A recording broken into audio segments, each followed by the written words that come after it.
A community center on the western half of Novessa was rarely the source of anything of importance. However, the presence of a Welton Company celebrity like Jagger would make any place suddenly more appealing.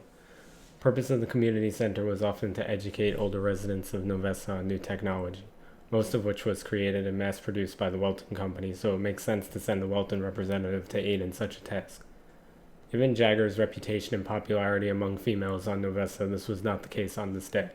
Center filled with women of all ages, and Jagger spent a few minutes walking around the center to show off some of the technology. Those employed at the center would typically spend 5 to 10 minutes with someone individually to help teach them and help them further understand. When a guest was doing the teaching, they would often deliver the information to an entire group at once to speed up the process. A person of this type of fame would then participate in an autograph session after the teaching portion wrapped up. Jagger sat at a long white table.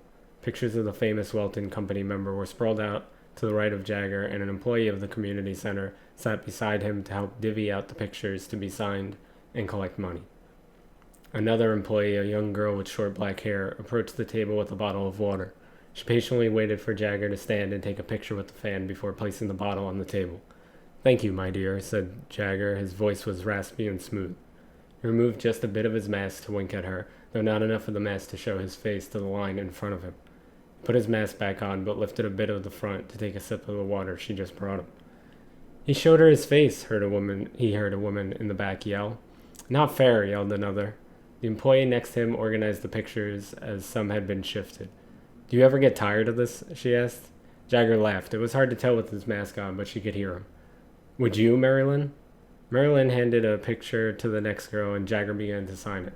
"The fame and fortune is nice, but you never get any privacy." Jagger handed the signed photo to his fan with one hand, and placed the other on top of her hand.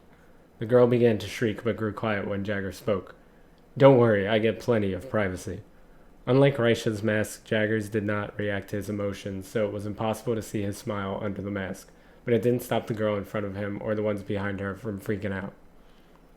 "Can I have a picture?" Jagger could feel her hand shaking under his. "Absolutely." He stood up and put an arm around her shoulders. Marilyn walked around and took the girl's phone to take the picture. The rest of the event went smoothly. Jagger stayed until all of the autographs were completed. Marilyn stood up first and stretched. "Long day," she said. "Hard to believe any of these pictures are left." "Just box up the rest and save them for the next time I come. I hate lugging those things around." Jagger finally did some stretches of his own. He shook his empty water bottle to make sure it was empty. Definitely needed a drink, preferably something stronger. "What are you doing tonight, beautiful?"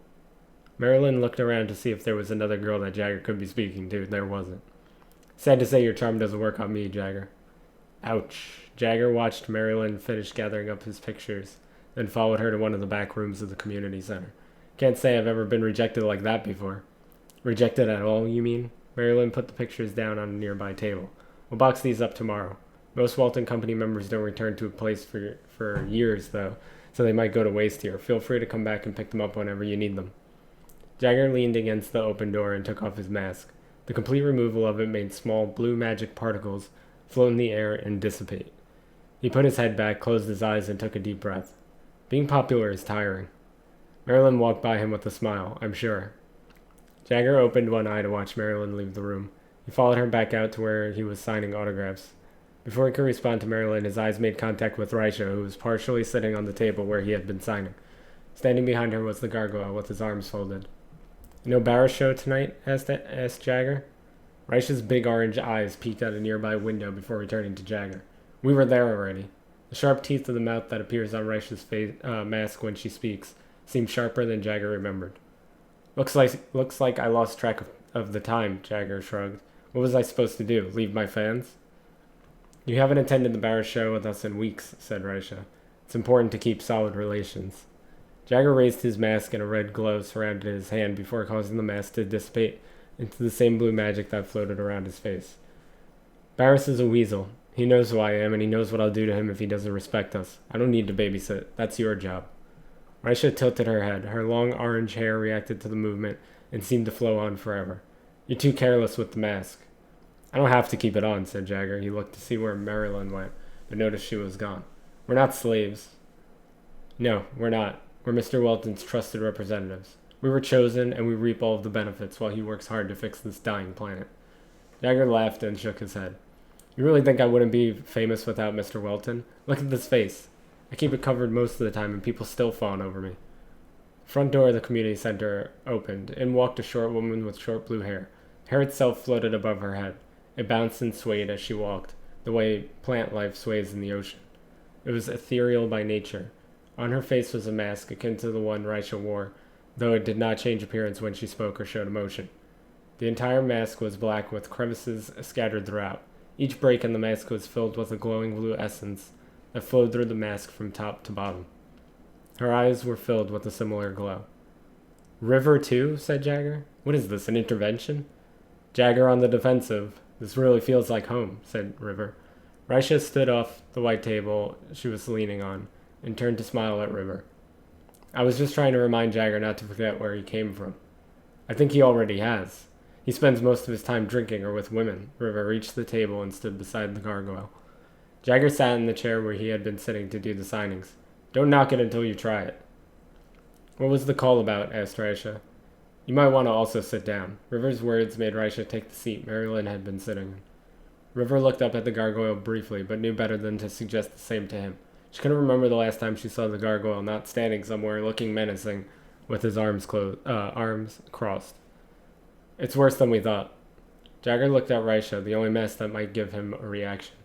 Raisha looked distraught. What are we talking about exactly? The western half of Novessa will die if we don't reconnect with the eastern half.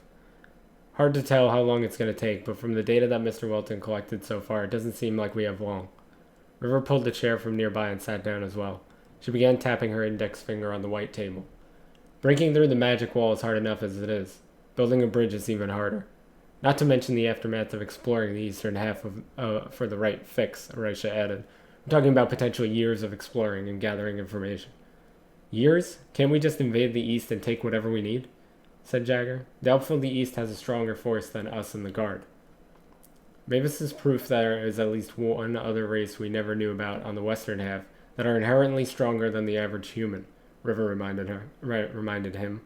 The entire east could be more of them or races even stronger than they are. It's in our best interest to make peace with whatever is over there. I guess that makes sense. They could have technology we don't know how to use too. Jagger looked up to take in the irony of being in a community center where people would learn to use said technology. Mr. Welton will think of something, said Raisha. We just need to give him and the others helping him some time to figure things out. In the meantime, we need to take care of business so Mr. Welton doesn't have to worry about it.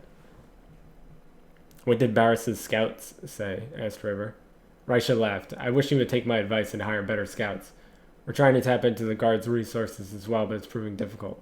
The short version of it all is that Mavis has been spotted 3 times total in the last month alone, stealing more of our products each time. They're naturally gifted at magic, so each sphere he gets his hands on is worrisome. That type of boost to their abilities will be detrimental to every human if they're harvesting it with evil intent. So finding Mavis is priority then, said Jagger. Why didn't you just say so? We would have known it as priority for weeks if you showed up when we asked you to, River snapped. Regardless, it's in our best interest to find where the rest of the blue elves are hiding out too.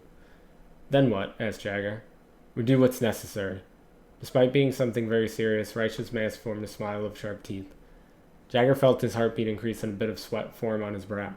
River's phone rang, and the noise startled him to the point that he almost fell out of his chair. I'm fine, he shouted at the gargoyle, but no one in the room reacted to him in the first place. Yes? River stared at Raisha with her expressionless mask. She held out her phone and put it on speaker. Repeat what you just said. My scouts spotted another blue elf, the voice of Barris said through the phone. This one appeared to be female, carrying a bow and a quiver of arrows. She went straight into Seva. Raisha and River stood up before nodding to each other. Jagger stood up late, but joined them as they began to walk out. Marilyn, Jagger shouted. Don't wait for me. Jagger joined Raisha, River, and the gargoyle. He lifted his right hand to his face. The same red glow from earlier emerged on his fingertips as blue magic floated down from the space above his head and formed his mask.